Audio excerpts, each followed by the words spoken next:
It's the story that's ignited fierce passions across the nation as allegations of racism and miscarriage of justice tear apart a small Florida town. 3 weeks ago, Trayvon Martin, an unarmed black teenager, was shot down by a white neighborhood watchman who claimed self-defense and has not at this point been arrested. And it's caused a public outcry that spread like wildfire. ABC's Matt Gutman brings us the latest now from Sanford, Florida. This is the face of 17-year-old Trayvon Martin, whose death has provoked weeks of demonstrations and massive internet petitions, and tonight, a rally in New York City. Justice! Justice! And in the small city of Sanford, Florida, a vote of no confidence for its embattled police chief. Don't shoot me! Don't hurt me! These are just the latest twists in the case in solidarity that is galvanizing the country following the shooting death of Martin. On February 26, he left his father's fiance's house to buy Skittles and iced tea during the NBA All-Star game, making his way along this path. And Crime Watch volunteer George Zimmerman spotted him, began to follow him. These assholes, they always get away. Are you following him? Yeah. Okay, we don't need you to do that. But Zimmerman does anyway. He begins chasing him. This guy looks like he's up to no good or he's on drugs or something. As we learn from his girlfriend, Martin at this point is terrified. He said his man was watching him, so he put his hoodie on. ABC News was there exclusively as she told her story to the Martin family attorney. So I said, what you following me from? And the man come and said, what you doing around here? Somebody push Trayvon because the head said this down. A torrent of 911 calls. A guy is raising his hands up. He's saying he shot a person. They're wrestling right in the back of my... I'm pretty sure the guy's dead out here. Holy The residents reporting these chilling howls. And then that single gunshot. There's gunshots.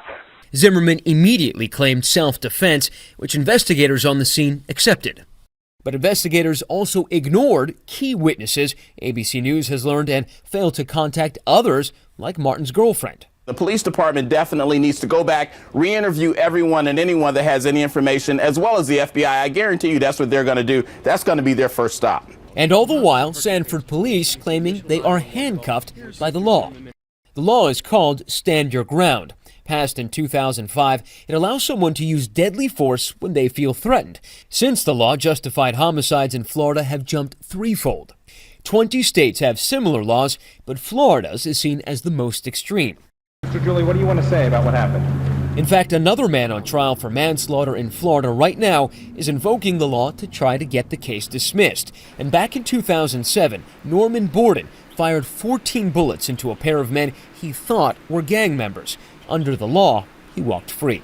Zimmerman hasn't been charged with a crime, but even friends say he might have gone too far. So this is the route that George Zimmerman used to take in his nightly patrols. Yes. Frank Taffy was a former block captain of the local Crime Watch and worked with Zimmerman. Pulling out his weapon and shooting seems extreme. It doesn't really sound like self-defense to most people who hear about it. I agree with you, but then again, something ramped this altercation to the point where